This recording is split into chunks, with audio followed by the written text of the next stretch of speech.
اس قوم کا ایک میلہ تھا. انہوں نے ابراہیم خلیل اللہ علیہ السلام کی خدمت میں آن کے کہا ابراہیم چلنا ہمارے ساتھ میلے پر. فرمایا نہیں میری طبیعت ٹھیک نہیں ہے. میرے اس جملے پر غور کرنا. فرمایا میری طبیعت ٹھیک نہیں ہے. انی سقیم، میری طبیعت ٹھیک نہیں ہے.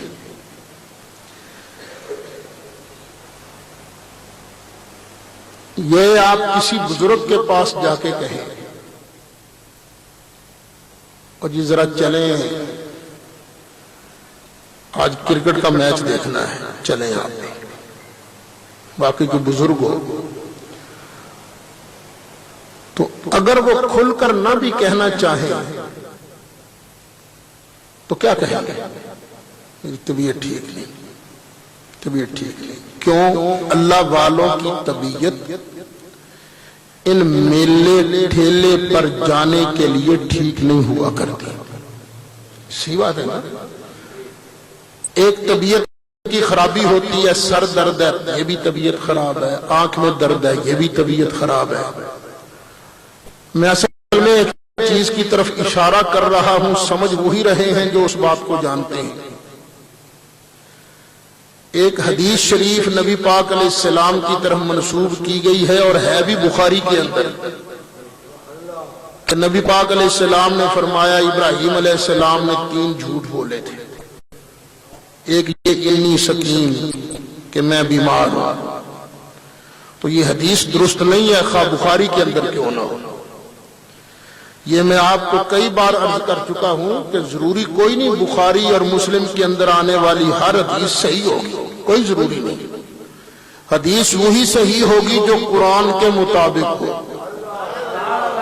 جو قرآن کے مطابق نہیں، خواہ بخاری دی ابے دے کولوں حدیث کیوں نہ آ جائے، وہ بھی قرآن کے مقابلے پر حدیث قابل قبول نہیں. اچھا جس نے زندگی میں 3 جھوٹ بولے ہو وہ صدیق ہوتا ہے؟ ایک ہوتا ہے صادق سچا، ایک ہوتا ہے صدیق. تو ابراہیم علیہ السلام صرف صادق ہی نہیں بلکہ صدیق بھی تھے.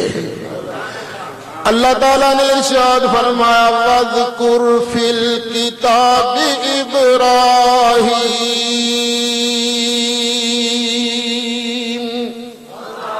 اے پیارے محبوب اللہ کی کتاب میں ابراہیم کا بھی ذکر فرمائیے، ابراہیم کو بھی یاد فرمائیے. اِنَّهُ كَانَ صِدِّيقًا نَبِيًّا. ابراہیم علیہ السلام صدیق نبی تھے، کبھی جھوٹ بولا ہی نہیں. اگر بخاری کہے کہ نہیں جھوٹ بولا تھا تو ہم کس کی مانیں گے؟ قرآن کی مانیں گے. ہم کہیں گے انہوں نے جھوٹ نہیں بولا تھا کیونکہ میلوں ٹھیلوں پر جانے کے لیے اللہ والوں کی طبیعت ٹھیک نہیں ہوا کرتی. ایک ہے آنکھ میں درد، ایک ہے سر میں درد، اور ایک ہوتی ہے روح میں درد. اب بندے کو دلی تکلیف نہیں ہوتی، دلی تکلیف یار میں نے دلی تکلیف ہوتی ہے نا، تو کیا مطلب جب کوئی بات مزاج کے خلاف ہو تو تم بھی کہتے ہو دل میں تکلیف ہوئی ہے، یعنی مجھے اچھی نہیں لگی. فرمایا انی سقیم. اے لوگوں تم نے جو بات کی ہے مجھے وہاں پر لے جانے کے لیے میرے دل کو تکلیف پہنچی ہے، میری طبیعت ٹھیک نہیں. اچھا نہیں جاتے تو نہ صحیح. وہ چلے گئے میلے پر. بعد میں خلیل اللہ علیہ السلام نے پکڑا کلاڑا اور آ گئے ان کے بت خانے کے اندر. بت خانے کے اندر آن کر دیکھا تو بتوں کے آگے چڑھاوے چڑھے ہوئے تھے. یہ مٹھائیاں، یہ شربت،